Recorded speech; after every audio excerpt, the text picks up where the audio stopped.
formalismi võib kahjuks tänaselgi päeval näha Eesti riigihangetes põhimõtteliselt igal sammul.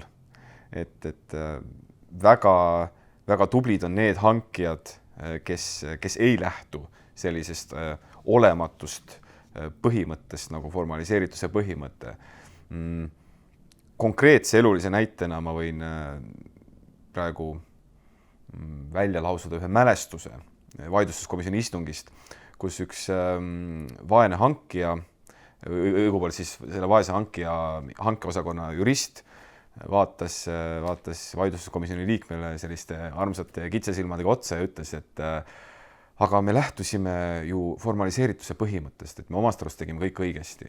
Aga siis tuligi selgitada, et vabandust, et sellist põhimõtet ei ole, et oleksid pidanud asjale hoopis sisuliselt lähenema ja vaatama, et kuidas see asi nagu sisuliselt õigesti lahendada, mitte lihtsalt panna tempel alla, et siin oli mingisugune linnuke või koma puudu, et nüüd on nii, nüüd on see pakkuja mängust väljas.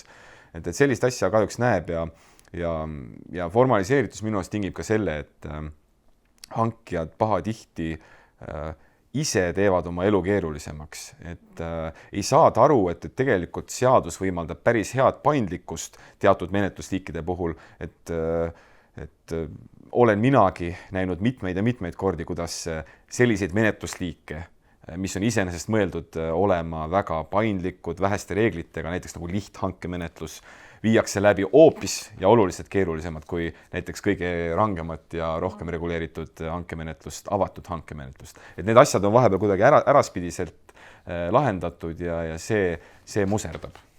Ma omalt poolt täpsustaks veel juurde, et see formaliseerituse üldpõhimõte, mida me väga taunime ja tahame eemale hoida riigihangetest, seda ei maksa segamini ajada sellega, et teatud formaalsetel elementidel on riigihangetes muidugi oma koht.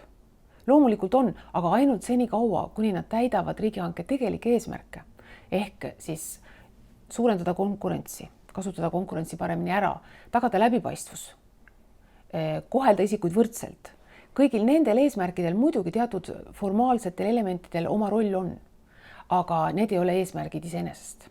Et see on see erinevus.